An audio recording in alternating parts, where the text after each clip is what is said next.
திருச்சி, கோயம்புத்தூர், மதுரை, சேலம் இப்படி எந்த ஊரை எடுத்துக்கிட்டீங்கனாலும் சரி, டிபேட்டே தேவையில்ல. அடுத்த 5 வருஷத்துக்கு ரியல் எஸ்டேட் ஃபீல்ட ஆள போறது நம்ம திருச்சி தான். கோயம்புத்தூர்ல டீசென்டான ஒரு பிளாட்டை 1500 ரூபாயில இருந்து 3000 வரைக்கும் சதுரடி வாங்க முடியும். அதே மதுரை அண்ட் சேலம் எடுத்துக்கிட்டீங்கன்னா 1000 ரூபாயில இருந்து 2000 ரூபாய்க்கு வாங்க முடியும்.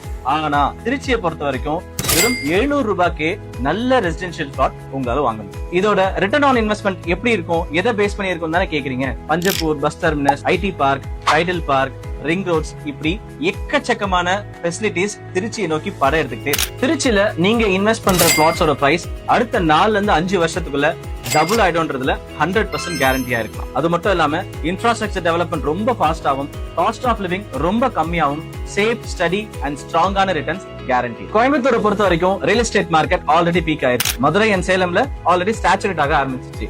ஆனா திருச்சியை பொறுத்த வரைக்கும் perfect timing, perfect pricing and perfect பொட்டன்ஷியலோட டெவலப் ஆயிட்டு இருக்கு. இன்வெஸ்ட்மெண்ட் டெசிஷன் வந்துட்டா வெறும் மேப்பையும் ப்ராக்சிமிட்டி மட்டும் பார்க்காம கொஞ்சம் மேத்தமெட்டிக்கல் அண்ட் ஸ்டாட்டிஸ்டிக்ஸையும் பாத்தீங்கன்னா இன்வெஸ்ட்மெண்ட்டுக்கு ரொம்பவே ஹெல்ப்ஃபுல்லா இருக்கும்.